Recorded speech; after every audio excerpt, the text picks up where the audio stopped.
Bueno, hemos llegado ya al final de esta breve serie de la mortificación del pecado.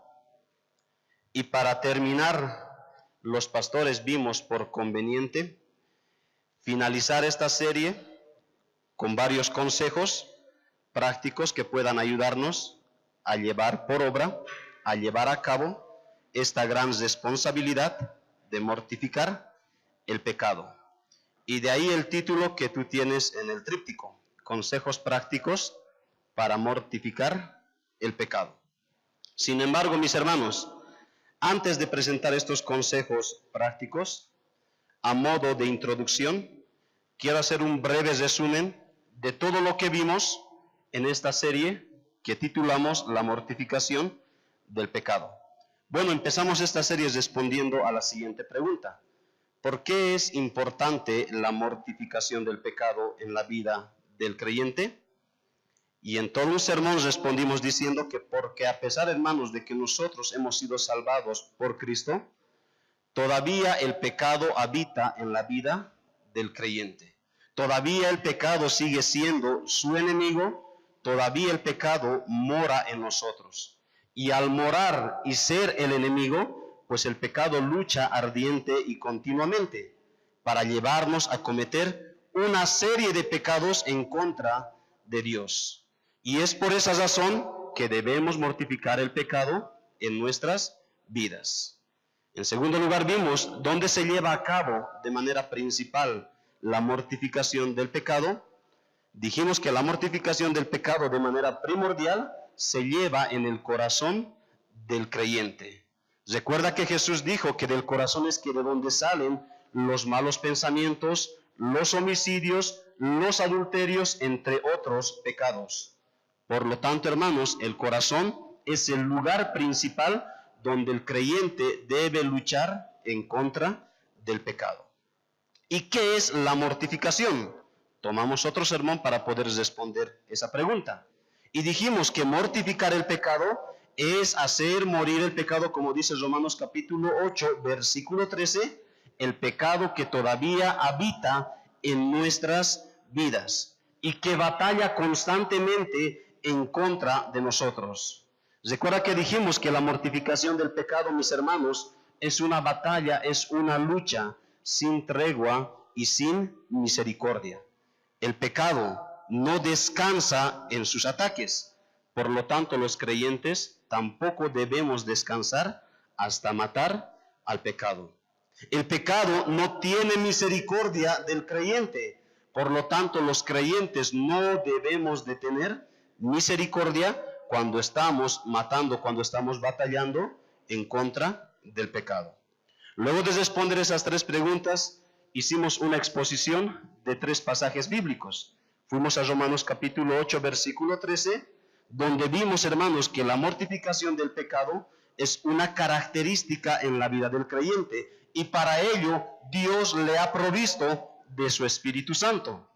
A la luz de Colosenses capítulo 3, vimos que la mortificación no simplemente es una característica en la vida del creyente, sino que también es un deber del creyente, pues Dios manda, ordena al creyente para que él pueda mortificar el pecado que todavía hay en su vida. Y en último lugar vimos Mateo capítulo 18, donde se expuso y se vio, mis hermanos, que la responsabilidad de hacer morir el pecado en nuestras vidas debe ser tomado no a la ligera, sino, mis hermanos, con toda seriedad. Dios toma con toda seriedad el pecado, el creyente debe tomar con la misma seriedad el pecado. Entonces, luego de haber visto todos estos aspectos de la mortificación del pecado, vamos a terminar, dijimos al inicio, mis hermanos, esta breve serie viendo algunos consejos prácticos para mortificar el pecado que todavía habita en nuestras vidas. Es decir, vamos a responder a la siguiente pregunta. ¿Y cómo yo puedo entonces, sabiendo todo ello, cómo yo puedo mortificar el pecado que todavía habita en mi vida? ¿Cómo yo puedo hacer aquello de forma o de manera práctica? ¿Qué cosas prácticas yo puedo hacer? Vamos a estar respondiendo entonces a esa pregunta. Y en primer lugar, mis hermanos, para llevar a cabo esta responsabilidad, lo primero que debemos hacer, lo primero que tú debes hacer, y ese es el primer punto de nuestro bosquejo, es, mi hermano, examinar tu profesión de fe. Ese es nuestro primer consejo. Debemos examinar nuestra profesión de fe. Para mortificar el pecado, mi hermano, mi hermana, examina, en otras palabras, si tú realmente eres creyente. ¿Por qué? ¿Por qué debemos empezar la tarea de mortificar el pecado examinando si nosotros somos creyentes? Mis hermanos, porque los creyentes, y solamente los creyentes, son los que pueden mortificar el pecado que todavía hay en sus vidas. De ahí el primer paso es examinar a la luz de la palabra de Dios si realmente somos creyentes. ¿Por qué? Porque solo los creyentes podemos mortificar el pecado que todavía hay en nuestras vidas. Pero ¿por qué solo los creyentes? ¿Por qué solo los creyentes? ¿Y por qué no aquellos que no son creyentes? Hermanos, por dos razones. En primer lugar, porque solo los creyentes tienen al Espíritu Santo morando en sus vidas. Y en segundo lugar, porque solo los creyentes, por medio de Cristo, han sido libertados del pecado y ahora son enemigos de Dios. Por esas dos razones, solamente este mandato puede llevar a cabo todo creyente. Dijimos que solo los creyentes tienen el Espíritu Santo morando en sus vidas. Mira Romanos capítulo 8, versículo 13, que dice la palabra de Dios. Porque si vivís conforme a la carne, moriréis. Mas si por el Espíritu hacéis morir las obras de la carne, viviréis. Noten que según este pasaje, es por el Espíritu, dice la Biblia, y solamente por el Espíritu que podemos llevar a cabo esta tarea de mortificar el pecado. Es decir, que solo los que tienen el Espíritu Santo pueden llevar a cabo esta responsabilidad. ¿Y quiénes son aquellos que tienen el Espíritu Santo morando en sus vidas? El siguiente versículo responde a esa pregunta. Versículo 14 dice: porque todos los que son guiados por el Espíritu de Dios, estos son hijos de Dios.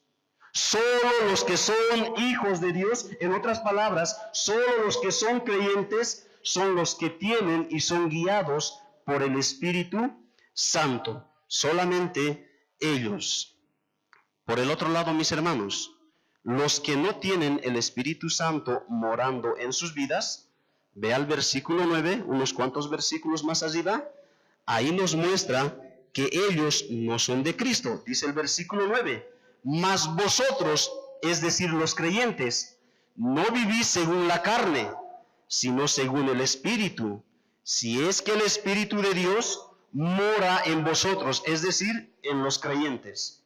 Y continúa el texto, y si alguno no tiene el Espíritu de Cristo, dice el texto bíblico, no es de él, es decir, no es creyente. Entonces, si la mortificación se lleva a cabo por el Espíritu Santo, pues solo aquellos que tienen el Espíritu Santo, solo aquellos que son creyentes, pueden mortificar el pecado.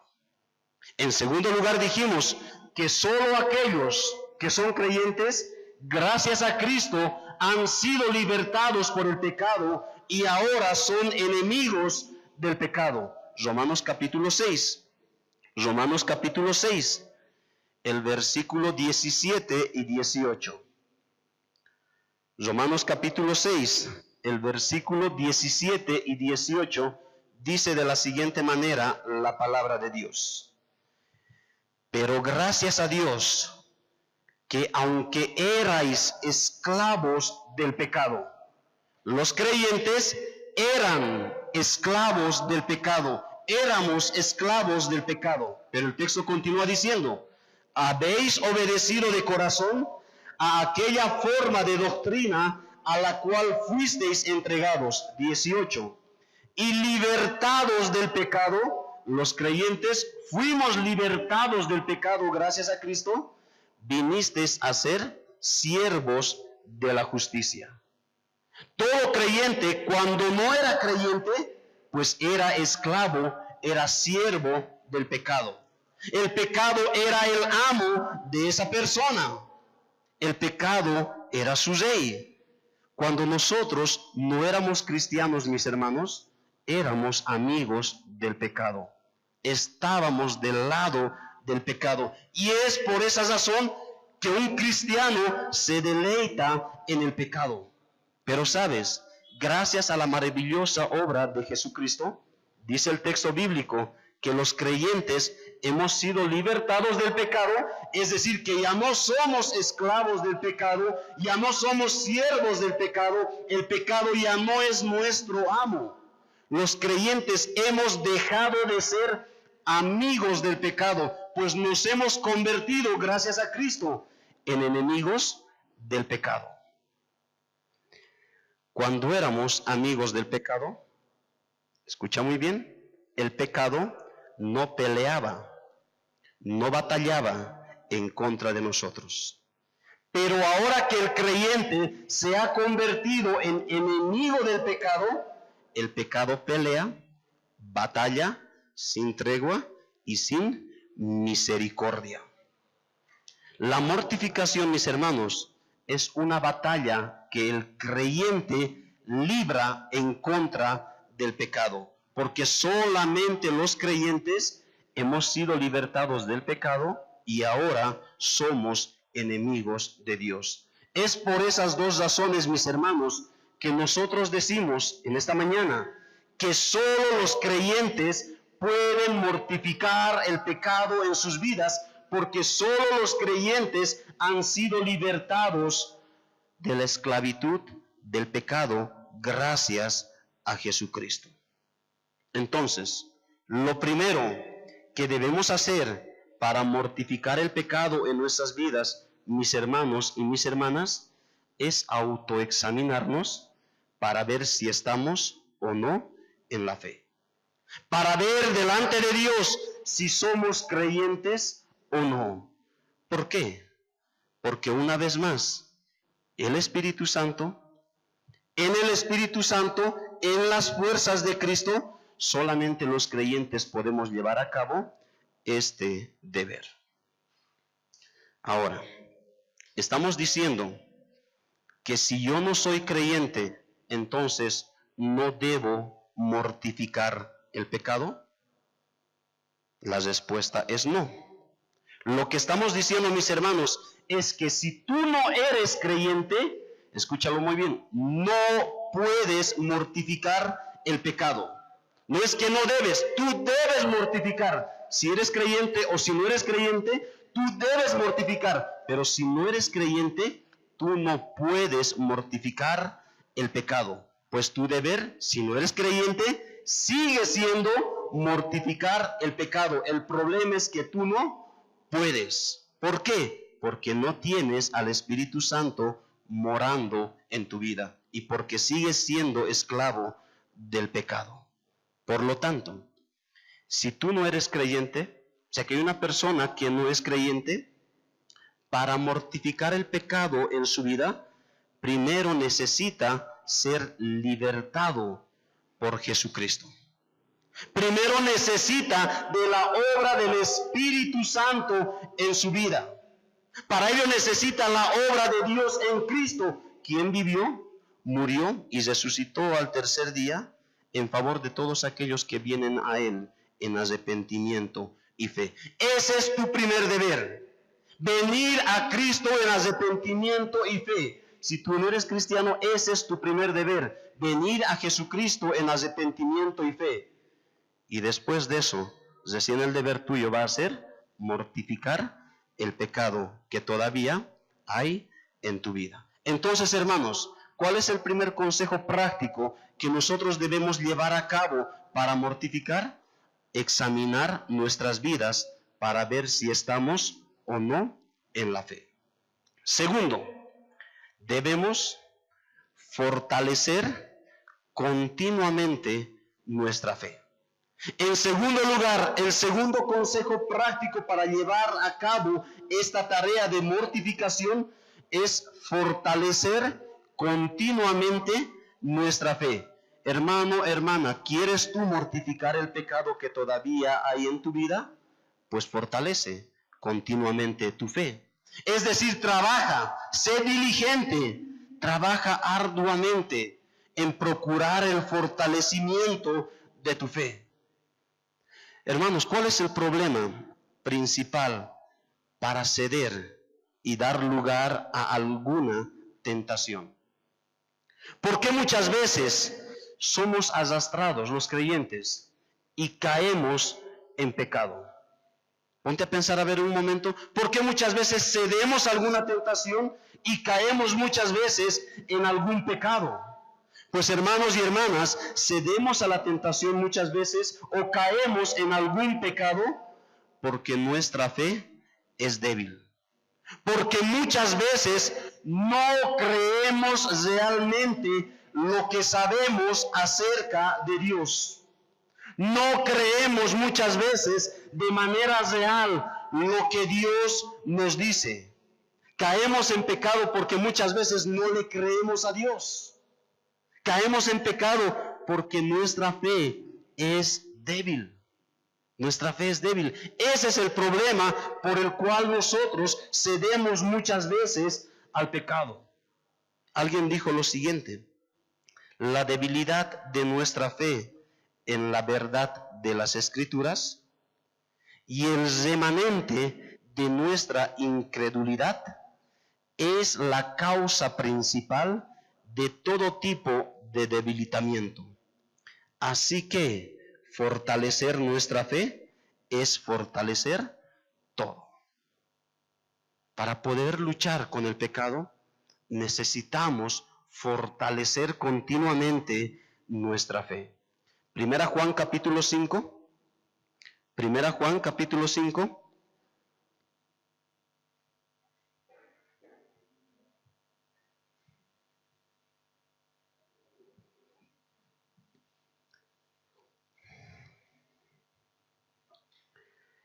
El versículo 4 dice de la siguiente manera: porque todo lo que es nacido de Dios vence al mundo. Y esta es la victoria que ha vencido al mundo. Y dice Juan, nuestra fe. Nuestra fe es la victoria que ha vencido al mundo. El mundo en este pasaje, mis hermanos, en este texto, está relacionado con el pecado. Es decir, lo que el apóstol Juan está diciendo es que la fe es el medio para vencer al pecado. Efesios capítulo 6, versículo 16. Efesios capítulo 6, versículo 16.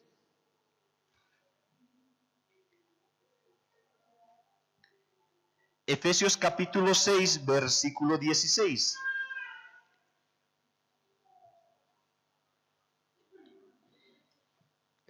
Dice el texto bíblico de la siguiente manera: sobre todo, tomad el escudo de la fe, con que podáis apagar todos los dardos de fuego del maligno. ¿Qué es la fe para el creyente? Es el escudo con el cual él se protege de los ataques del maligno. El creyente cede al pecado porque no ejerce su fe. Porque en momentos cuando él está siendo tentado por algún pecado, prefiere creer al pecado antes de creer a Dios. Con Adán y Eva, en Génesis capítulo 3, fue justamente aquello lo que sucedió. Vino la serpiente, le tentó. Adán tenía la voluntad revelada de Dios, pero Adán prefirió creer a la serpiente antes de creer a Dios. ¿Y eso a qué le llevó? A caer en pecado y llevar a toda la humanidad a una muerte espiritual. Entonces, mi hermano, si queremos mortificar el pecado, tenemos que fortalecer continuamente nuestra fe.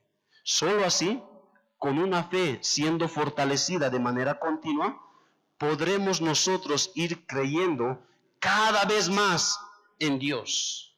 Solamente así podremos ir creyendo cada vez más lo que Dios dice por medio de su palabra. Entonces, ¿cómo hacemos aquello? Sé que debo fortalecer mi fe para poder mortificar el pecado, para poder luchar con el pecado, pero ¿cómo es que fortalezco continuamente mi fe? ¿Cómo lo hago? La Biblia básicamente nos presenta dos maneras.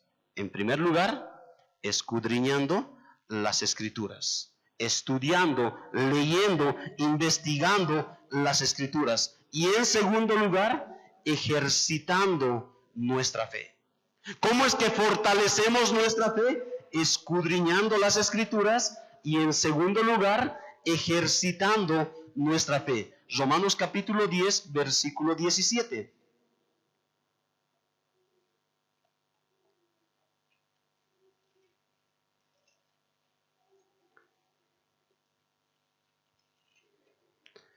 Romanos capítulo 10, versículo 17. Escucha lo que dice la palabra de Dios. Así que la fe es por el oír, y el oír por la palabra de Dios. Pablo nos dice en este texto que la palabra de Dios es el medio por el cual Dios da fe.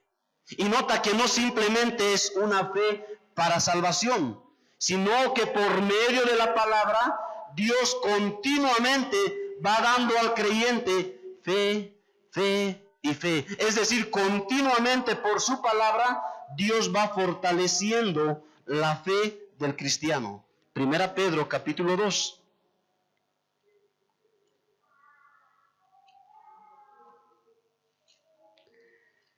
Primera Pedro capítulo 2. El versículo 2. Primera Pedro 2:2.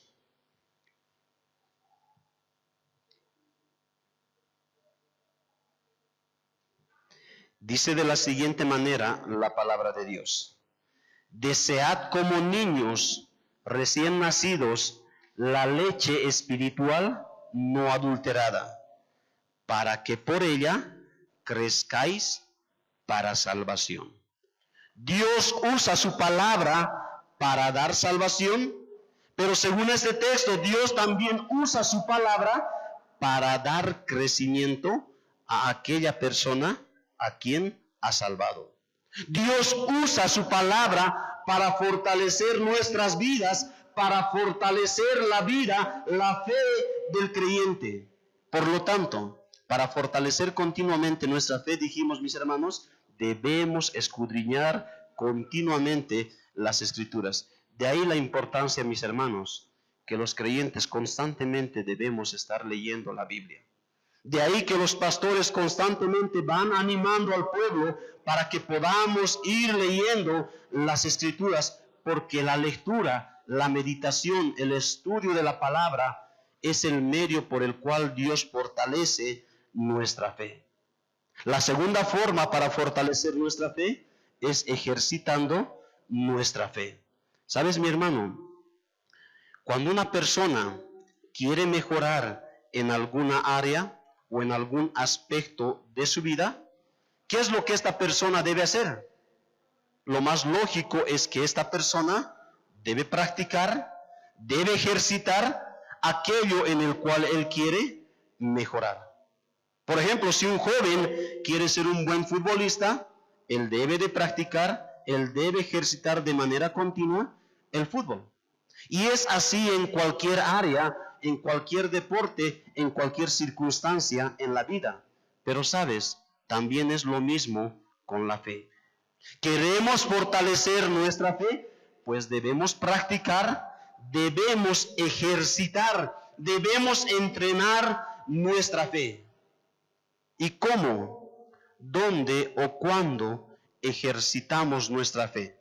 ¿Cómo es que yo puedo ejercitar mi fe? ¿Dónde o cuándo yo ejercito mi fe? Mi hermano, ejercitamos nuestra fe cada vez que nosotros obedecemos a Dios.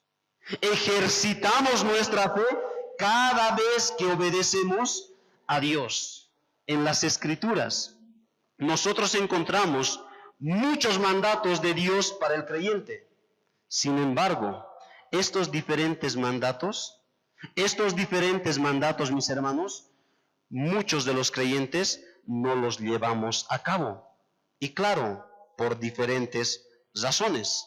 Por ejemplo, en Efesios capítulo 6, versículo 4, Dios manda a los padres, Dios manda a los papás a criar a sus hijos en el Señor.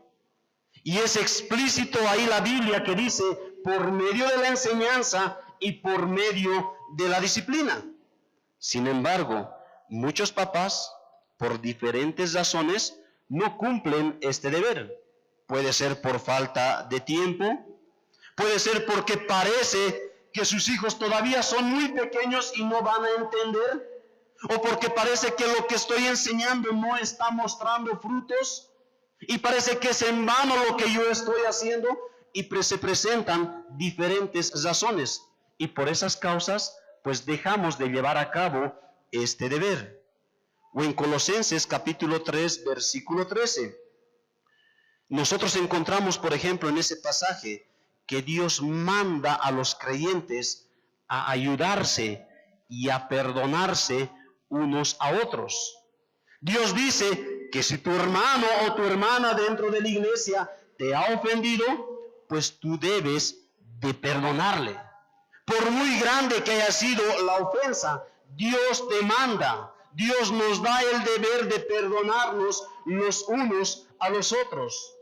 Y hablando del perdón, cuando tú vas a Mateo 18, tú vas a encontrar que el perdón de parte de Dios, el mandato, el deber que Dios encarga a los creyentes para perdonar, es un perdón sin límite. Cuando Pedro le pregunta, ¿y cuántas veces tengo que perdonar? Jesús le dice 70 veces 7. Es decir, no hay límite para que tú perdones. Pero muchas veces nosotros no queremos extender el perdón a otro hermano o a otra hermana por alguna u otra razón. Entonces nos privamos de poder obedecer algunos mandatos de Dios. Pero la obediencia de todos estos y otros mandatos que encontramos en la Biblia, mis hermanos, la obediencia de este y otros mandatos que encontramos en la Biblia, por muy ilógicos o por muy difíciles que parezcan, hermano y hermana, ellos son actos de fe. Al obedecer estos mandatos y otros mandatos, los creyentes estamos ejercitando nuestra fe. Cuando no obedecemos algún mandato, no simplemente estamos pecando en contra de Dios, sino que también no estamos fortaleciendo nuestra fe. Más al contrario, estamos debilitando nuestra fe, dejando de ejercitarlo. De ahí la importancia de procurar en el Señor, de procurar en Jesucristo, obedecer al Señor los diferentes mandatos que nosotros encontramos en su palabra. Una segunda forma en la que ejercitamos nuestra fe, mis hermanos, es en medio de las aflicciones. Cuando nosotros somos fieles en medio de una situación de aflicción que viene a nuestras vidas, pues nosotros ejercitamos fe. El camino de la vida cristiana es un camino lleno de dificultades. Es un camino lleno de aflicciones. Y muchas veces dichas aflicciones van a venir a nuestras vidas en el momento menos esperado. Sin embargo, es en medio de esas dificultades, es en medio de esas aflicciones que los creyentes debemos ejercitar nuestra fe siendo fieles al Señor. En Daniel capítulo 3, nosotros encontramos ahí una maravillosa historia. la historia de los 3 amigos de Daniel. ¿Quiénes nos cuenta el pasaje bíblico? Que por causa de su fe, ellos fueron amenazados por el rey con ser echados al horno de fuego ardiendo. En ese momento, ellos estaban por pasar por una situación de aflicción en su vida. Entonces, ellos estaban llamados a ejercitar su fe. ¿Qué fue lo que hicieron? En Daniel capítulo 3, versículos 17 y 18, nosotros vemos por el testimonio bíblico que los 3 amigos de Daniel ejercitaron su fe, siendo fieles a Dios en medio de dicha situación. ¿Qué dijeron ellos? Nosotros vamos a servir a nuestro Dios. Si tú tienes que echarnos al horno de fuego, rey Nabucodonosor, hazlo. Estamos seguros que nuestro Dios nos va a salvar. Y si tenemos que morir, pues vamos a morir, pues nosotros vamos a permanecer siendo fieles a Dios. En Salmos capítulo 42, en el Salmo capítulo 42, nosotros vemos aquí al salmista pasando por uno de los momentos más difíciles y críticos en su vida. En Salmo 42 el salmista está pasando por una situación difícil en su vida. Y nota qué tan difícil era su circunstancia. Versículo 3 que dice que sus lágrimas eran su pan de día y de noche. ¿Pasaste alguna vez por esa situación donde no podemos parar de llorar? El salmista estaba pasando por esa situación de aflicción. Y no solamente su pan era sus lágrimas de día y de noche, sino que a continuación dice que sus enemigos se burlaban de él cada día y le decían, ¿dónde está tu Dios? Tú estás sufriendo, pero ¿dónde está tu Dios? ¿Qué hace el salmista? Versículo 5. El salmista ejercita su fe descansando en el Señor. Mira lo que dice el versículo 5 del Salmo 42. ¿Por qué te abates, oh alma mía, y te turbas dentro de mí? Espera en Dios, porque aún he de alabarle, salvación mía y Dios mío. En medio de esa situación difícil, el salmista todavía podía descansar en el Señor. En tercer lugar, hermanos, ejercitamos nuestra fe, no solamente en el sufrimiento, no solamente obedeciendo los mandamientos de Dios, sino que también, en tercer lugar, en medio de las pruebas y las tentaciones. Santiago capítulo 1, versículo 12. Santiago capítulo 1, versículo 12.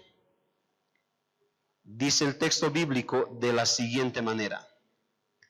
Bienaventurado el varón que soporta la tentación, porque cuando haya resistido la prueba, recibirá la corona de vida que Dios ha prometido a los que le aman. Las pruebas y las tentaciones en la vida del cristiano son inevitables. Son inevitables. Este y otros pasajes muestran que el creyente durante toda su vida cristiana va a pasar por una serie de pruebas y de tentaciones. Es más, mis hermanos, Dios de manera soberana permite que el creyente sea probado por Dios. Sin embargo, Dios permite que el creyente sea probado, mis hermanos, no para que él sea arrastrado al pecado, sino que Dios permite que el creyente sea probado para que éste, confiando en el Señor, ejercite su fe y venza la tentación. 1 Corintios capítulo 10, versículo 31. Dios permite las pruebas, Dios permite las tentaciones, pero Él no lo permite para que tú cedas al pecado, para que tú cedas a la tentación, sino para que tú venzas esa prueba, para que tú venzas en medio de esas circunstancias. Mira lo que dice 1 Corintios 10:31.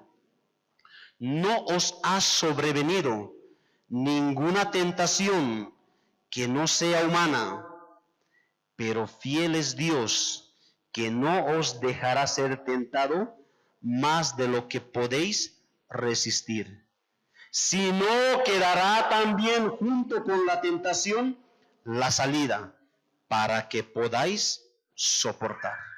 Si bien Dios permite que la prueba y la tentación vengan a nuestras vidas, pues Dios no nos deja ahí, sino que Él nos da la salida para que nosotros podamos soportar.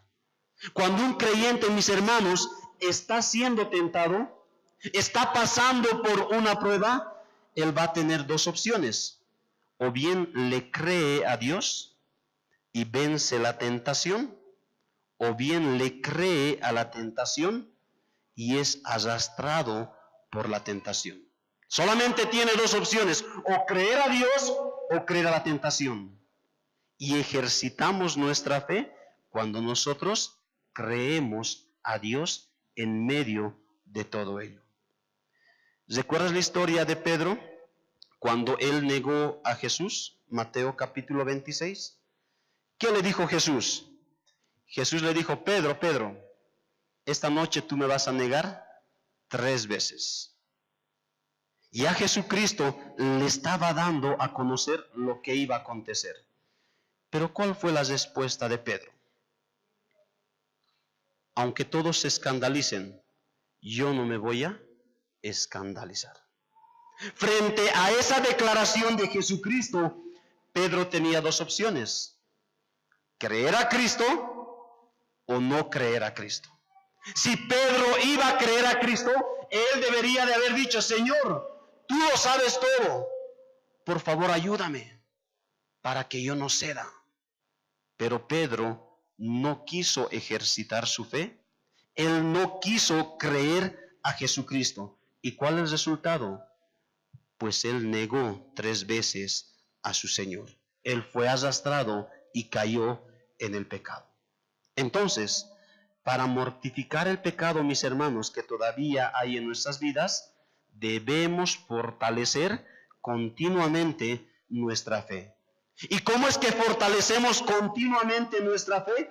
Dijimos, escudriñando las Escrituras, pero también ejercitando nuestra fe. Y ejercitamos nuestra fe cada vez que obedecemos a Dios, cada vez que somos fieles a Dios en medio del sufrimiento o las aflicciones, y cada vez que somos fieles a Dios en medio de las pruebas y las tentaciones.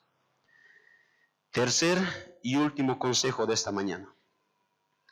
Debemos procurar, para mortificar el pecado, debemos procurar tener un claro entendimiento de la gravedad del pecado que todavía habita en nuestras vidas. Debemos procurar tener un claro entendimiento del pecado que todavía habita en nuestras vidas. ¿Qué tan grave es el pecado? Debemos de procurar entender aquello, mis hermanos. ¿Sabes? Una poderosa herramienta que Dios nos ha dado, y lo he dicho muchas veces desde este lugar, hermanos, una de las poderosas herramientas que Dios ha dado al creyente es la mente. Es la mente. Los cristianos debemos usar nuestra mente, nuestro entendimiento para la gloria de Dios y para nuestro beneficio espiritual. Isaías capítulo 26, versículo 3, tú lo conoces porque es un pasaje que lo cantamos. Dice que Dios va a guardar a aquel cuyo pensamiento persevera en Dios. Dios va a guardar, va a proteger a aquel cuyo pensamiento persevera en las cosas de Dios. Es por esa razón, mis hermanos, que para mortificar el pecado necesitamos usar continuamente nuestra mente. Necesitamos tener un claro entendimiento de cuán grave es el pecado que todavía habita en nuestras vidas. Cuán grave es el pecado que nosotros cometemos. ¿Y cómo es que podemos ver cuán grave es el pecado? De 3 formas.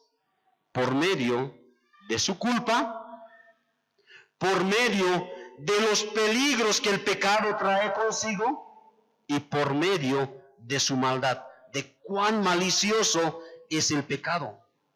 Hermanos, debemos tener continuamente un claro sentido de la culpa del pecado, de la culpa que el pecado trae consigo. Alguien dijo en una ocasión, la culpa es el dolor del alma que lleva al hombre a buscar remedio. ¿Qué es la culpa? La culpa es el dolor del alma que lleva al hombre a buscar remedio. La sociedad, mis hermanos, el mundo, busca de una u otra forma que las personas no sientan culpa. El pecado hace lo posible para minimizar la culpa, o en última, para que nosotros no sintamos culpa cuando pecamos. Pero sabes, minimizar la culpa o no sentir culpa por algún pecado es muy peligroso. ¿Pero por qué es peligroso no sentir culpa por algún pecado que cometemos? Porque el no sentir culpa, mis hermanos, oscurece la realidad del pecado.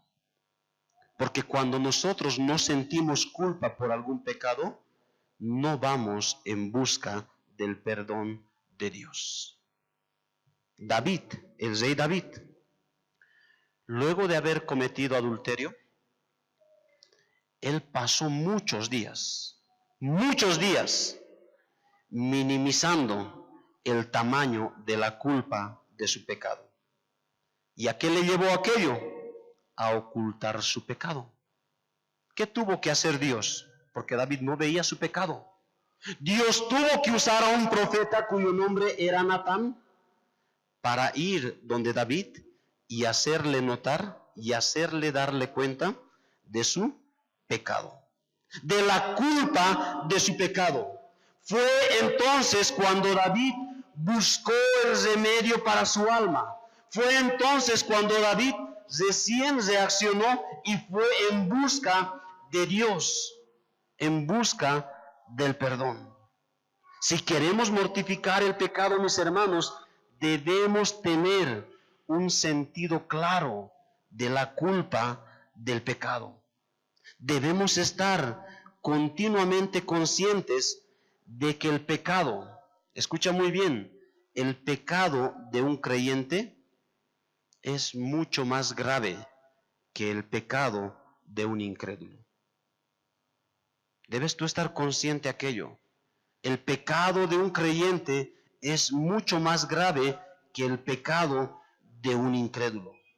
¿Por qué? Por lo siguiente.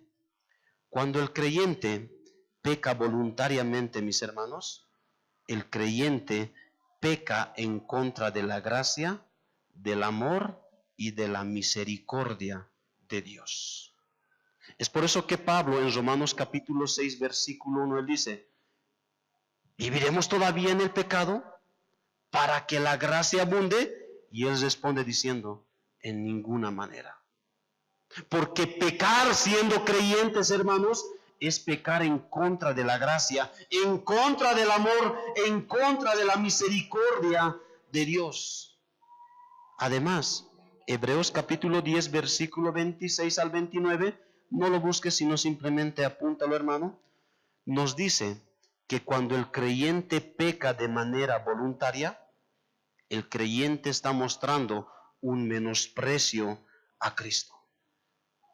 Efesios capítulo 4, versículo 30 nos dice que cuando el creyente peca, el creyente contrista al Espíritu Santo. Peca en contra del Espíritu Santo. Cuando un creyente peca, mis hermanos, es culpable de menospreciar el amor del Padre, menospreciar el sacrificio de Cristo y de la obra del Espíritu Santo. Debemos tener, hermanos, un sentido claro de la culpa del pecado. Además, debemos tener continuamente un claro sentido del peligro del pecado. ¿El pecado es peligroso? Sí, hermanos. El pecado es sumamente peligroso. Una persona que no ve cuán peligroso es el pecado, nunca va a huir del pecado. Si no vemos cuán peligroso es el pecado, nunca vamos a huir del pecado. Recuerda que el pecado es engañoso y el pecado no viene a nosotros con su verdadero rostro de peligro, mas al contrario, el pecado viene a nosotros disfrazado de felicidad, de gozo, de placer, de satisfacción. Eso es lo que te ofrece el pecado. Él no te dice, voy a destruir tu vida. Él te dice, te voy a hacer gustar. Vas a disfrutar cuando tú peques. Vas a deleitarte. Eso te dice el pecado. Él no te dice, voy a terminar con tu vida. El pecado es engañoso. El pecado, mis hermanos, es peligroso. ¿Y cuál es el peligro que acarrea el pecado? ¿Cuáles son aquellos peligros de un pecado no mortificado? Pues sabes, mi hermano, el pecado no mortificado, es decir, cuando no mortificamos algún pecado, ese pecado endurece el corazón. El pecado no mortificado en el creyente tiene el propósito de endurecer su corazón. Hebreos capítulo 3. Hebreos capítulo 3. El versículo 12 y 13.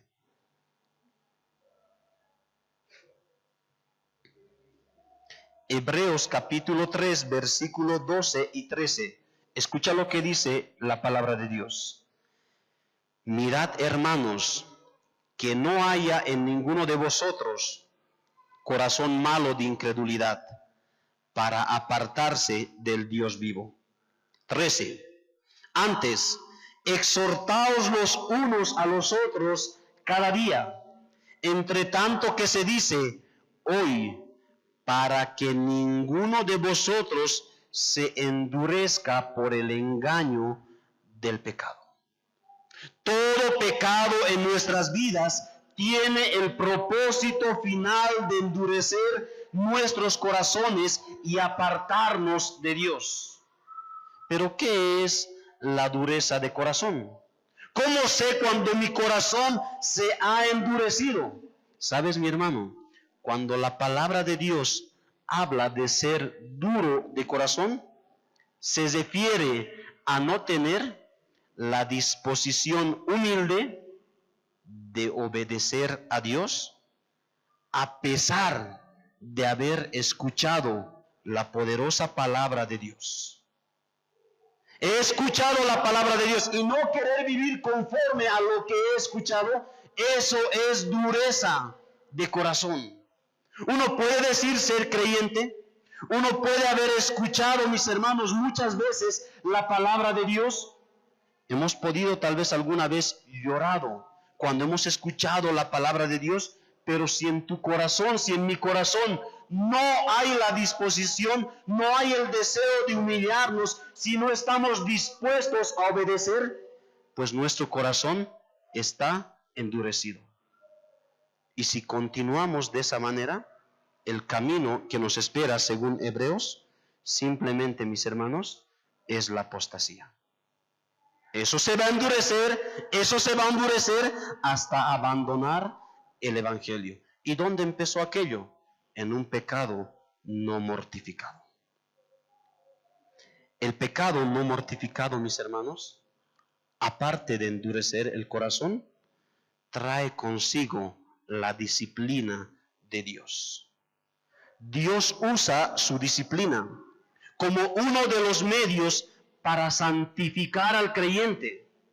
Por la palabra nosotros vemos que todo creyente participa de la disciplina de Dios en ciertos grados. Pero ¿sabes por qué viene la disciplina de Dios? Por un pecado no mortificado. En Salmos capítulo 38, versículo 1 al 8, nosotros ahí encontramos el testimonio de David en cuanto a la disciplina de Dios por causa del pecado de adulterio que él había cometido. Mira lo que dice David, la situación que él estaba atravesando por causa de su pecado, cómo Dios había puesto su mano para disciplinar al rey David. Salmos 38, 1 al 8 dice, Salmos 38, 1 al 8. Jehová, no me reprendas en tu furor, ni me castigues en tu ira, porque tus saetas cayeron sobre mí, y sobre mí ha descendido tu mano. Nada hay sano en mi carne a causa de tu ira, ni hay paz en mis huesos a causa de mi pecado. Porque mis iniquidades se han agravado sobre mi cabeza, como carga pesada se han agravado sobre mí. Hieden y supuran mis llagas a causa de mi locura. Estoy encorvado, estoy humillado en gran manera, ando enlutado todo el día, porque mis lomos están llenos de ardor y nada sano hay en mi carne. Estoy debilitado y molido en gran manera. Gimo a causa de la conmoción de mi corazón. ¿Por qué? Por causa de su pecado. Dios soberanamente disciplina a sus hijos en distintos grados por causa de algún pecado no mortificado. Pues Dios, mis hermanos, sabe cómo, sabe cuándo y con qué vara Él va a disciplinar a sus hijos cuando estos pecan en su contra. Es por ello que es necesario que debamos ser conscientes que el pecado no mortificado trae consigo la disciplina de Dios. Un tercer peligro del pecado no mortificado. El pecado no mortificado, mis hermanos, causa pérdida de paz y vigor espiritual. Quita la paz y te debilita espiritualmente. ¿Qué es lo que da sentido a la vida del creyente? ¿Qué es lo que llena de vigor y paz en la vida del creyente? ¿O cuál es la verdadera felicidad del creyente? ¿Sabes, mis hermanos? La verdadera felicidad, la paz, el vigor del creyente es el resultado de tener paz con Dios y estar en comunión con Dios. De estar en paz con Dios y estar en comunión con Dios resulta, mis hermanos, nuestra paz y nuestra fortaleza espiritual. Pero sabes, el pecado anula esa comunión con Dios. Isaías capítulo 57. Isaías capítulo 57.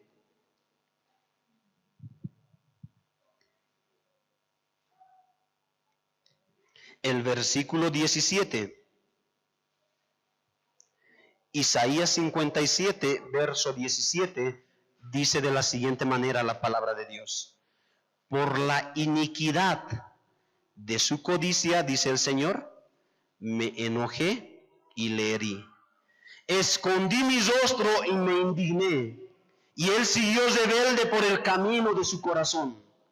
Cuando no mortificamos el pecado, el texto bíblico dice que Dios se enoja, Dios se indigna, Dios esconde su rostro de nosotros. 2 capítulos más adelante, Isaías 59, versículo 2. Isaías 59, versículo 2. Dice el pasaje bíblico, pero vuestras iniquidades han hecho división entre vosotros y vuestro Dios. Y vuestros pecados han hecho ocultar de vosotros su rostro para no oír. El pecado no mortificado rompe la paz y la comunión con Dios. El pecado no mortificado hace división entre Dios y el creyente. Y sabes, como resultado, eso trae que el creyente pierda su paz y su vigor espiritual. ¿Alguna vez te has preguntado qué es el infierno? Alguien dijo, el infierno simplemente es que Dios esconde su rostro ahí. Ya no podemos ver el rostro sonriente de Dios. ¿Cuál fue el mayor sufrimiento de Cristo en la cruz? no fueron los golpes físicos, sino que su Dios, su Padre, escondió su rostro delante de él. Eso fue lo que causó mayor dolor a Jesucristo. ¿Y por qué? Por causa de nuestros pecados. ¿Sabes, hermano y hermana? No existe mayor peligro que este para el creyente, que Dios esconda su rostro de la vida del creyente. ¿Y cuál es la causa? Un pecado no mortificado. En cuarto lugar, el pecado no mortificado, mis hermanos, es causa de la destrucción eterna. El pecado no mortificado es causa de la destrucción eterna. Romanos capítulo 8, versículo 13, que lo hemos estado repitiendo varias veces en esta serie. ¿Qué dice? Porque si vivís conforme a la carne, moriréis. Moriréis. Es decir, si no mortificas ese pecado que hay en tu vida, vas a morir. Pues tu vida, mi vida, está en juego. Si no mortificamos ese pecado, mis hermanos, no interesa qué es lo que nosotros digamos. Al final de cuentas, si permitimos que el pecado vaya creciendo en nuestras vidas, eso va a traer al final la muerte, y la muerte eterna. Es decir, va a ser una muestra de que nunca hemos conocido a Dios. Si dices ser creyente, si decimos conocer a Dios, pero estamos cometiendo algunos pecados de forma voluntaria, mis hermanos, Hebreos capítulo 10, versículo 27 dice que no hay más sacrificio, sino simplemente una horrenda expectación de juicio y hervor de fuego. Entonces, para poder mortificar el pecado, debemos tener, dijimos mis hermanos, continuamente un claro sentido de la culpa del pecado, del peligro del pecado, pero en tercer y último lugar, de la maldad del pecado. Es decir, debemos tener continuamente un claro sentido de cuán malo, de cuán malvado es el pecado. ¿Qué tan malo? ¿Qué tan malvado es el pecado? ¿Cómo es que nosotros podemos ver la malicia del pecado? Una forma en la que nosotros podemos ver la malicia del pecado, mis hermanos, es por medio de las diferentes formas, de las diferentes figuras que la Biblia usa para describir el pecado. ¿Cómo describe la Biblia al pecado? Por ejemplo, en Isaías 64:6, la Biblia describe al pecado como suciedad, como inmundicia. En Mateo capítulo 23, versículo 26, se describe al pecado como ceguera espiritual, como ciegos. Aquellos que pecan son ciegos, dice la Biblia. En Salmo 85, versículo 8, se describe al pecado como locura. Pues dice, todos los que cometen pecado están actuando como si estuviesen locos. En Efesios capítulo 2, versículo 5, se describe al pecado como muerte. Estabais muertos en vuestros delitos y pecados. En muchos otros pasajes se describe al pecado de la siguiente manera. Se dice que los que pecan son sordos. Los que pecan están condenados, están sin entendimiento, son necios, son malditos, son hijos del diablo, son gusanos de podredumbre y otras descripciones que la Biblia da en relación al pecado. Pero ¿por qué tantas figuras o descripciones? ¿Sabes por qué, mi hermano? Porque el pecado es tan malo, es tan malvado, que no existe una sola figura, que no existe una sola palabra, aparte de pecado, que pueda englobar toda esa maldad que trae el pecado consigo. Por eso la Biblia usa muchas figuras, porque no hay una sola figura que describa realmente toda la maldad que trae el pecado consigo. En Romanos capítulo 7, versículo 13, el apóstol Pablo quiere referirse y describir cuán malo es el pecado. ¿Y sabes qué es lo que dice? Él dice que el pecado es sobremanera pecaminoso. Él quiere describir cuán malvado es el pecado. Y en Romanos capítulo 7, versículo 3, él dice que el pecado es sobremanera pecaminoso.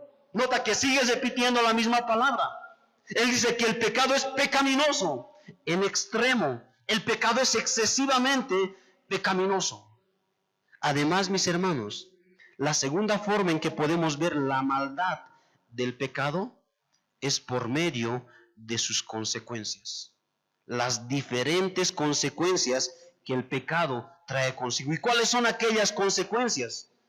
Pues como dijimos, el pecado nos separa de Dios. Isaías 59:2.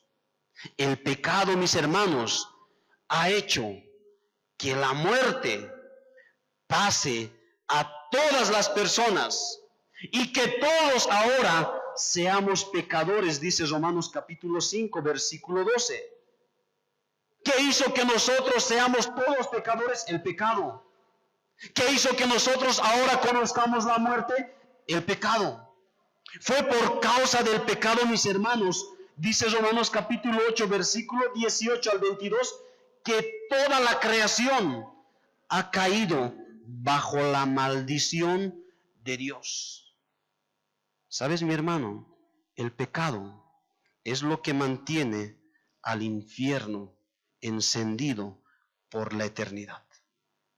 Fue por causa del pecado que el mismo Hijo de Dios Jesucristo un día tuvo que venir a este mundo para morir en la cruz del Calvario. No por otra cosa, sino por causa del pecado. El pecado es mucho peor que cualquier aflicción. Es mucho peor incluso, mi hermano y mi hermana, que el mismo diablo y que el infierno mismo. Las aflicciones tienen consecuencias pasajeras. El pecado tiene consecuencias eternas. Dios es el autor de las aflicciones, nos dicen las Escrituras, pero Dios no es el autor del pecado. Por medio de las aflicciones, Dios trae bendición a sus hijos. Por medio del pecado vienen las maldiciones para el creyente. Dios ha creado al diablo. El diablo es una criatura de Dios. Dios también ha creado el infierno para castigar al diablo y todos los que lo siguen a él. Pero sabes, Dios no ha creado el pecado. El pecado contrista al Espíritu Santo. El pecado pisotea al Hijo de Dios y desprecia la sangre de Cristo. Cuando tú pecas, cuando yo peco, mi hermano, estamos deshonrando a Dios, pero estamos honrando al mismo diablo. Cuando un creyente peca, dice Pedro, vuelve como el perro a su vómito. Eso es lo que hace el creyente cuando vuelve a pecar. O como el cerdo, dice el mismo texto, vuelve a revolcarse en el cieno del lodo. El pecado, mis hermanos, es lo que no nos permite servir a Dios. Y por último, hermano, es el pecado y solamente el pecado el que nos aleja de Dios, quien es la fuente de toda bendición, de todo bien. ¿Qué maldad más grande puede existir que eso? El pecado en sí mismo viene con todo un mundo de maldad.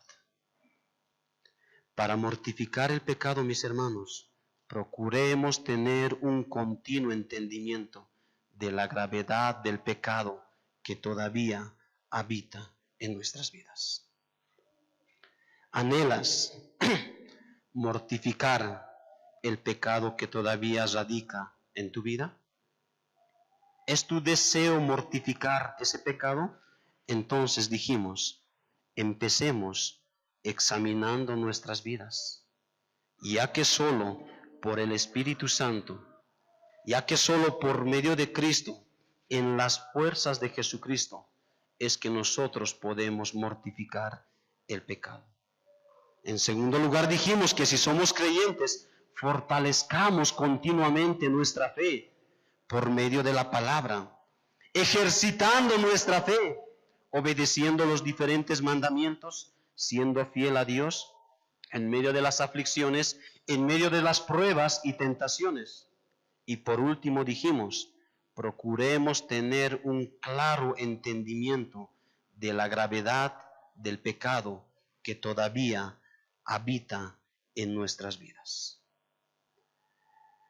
En cuanto a aquella persona que está presente en esta ya tarde y todavía no conoce al Señor, déjame decirte, ya para terminar, que tú, si no eres creyente, pues estás en serios problemas.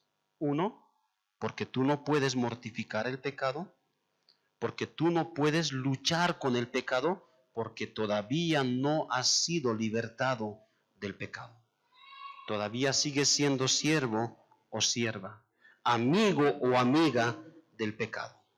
Y sabes, si tú continúas en esa tu condición, por causa de tus pecados, lo que te espera, según la Biblia, es el castigo eterno. Ya que ese castigo eterno, que es el infierno, ha sido creado por causa de tus pecados. Y para que todos aquellos que mueran en sus pecados, dice la Biblia, sean echados allí. Pero sabes, Dios en Cristo vino hace 2000 años atrás aproximadamente, justamente para dar solución a ese serio problema. Pues Jesucristo nació, vivió, Él murió, Él fue sepultado y resucitó al tercer día con el único propósito de dar salvación a todos aquellos que vienen a Él en arrepentimiento y fe. Si tú no eres cristiano, por amor a Dios y por amor a tu propia vida, en esta mañana yo te invito a que vengas a Jesucristo. Ven a Él y Él te va a dar vida eterna. Él te va a libertar de esa condición en la que te encuentras. Vamos a orar. Padre, gracias por esta oportunidad que nos das de poder ver, Señor, una serie de consejos que puedan ayudarnos, Señor, para poder llevar adelante. Si somos creyentes, pues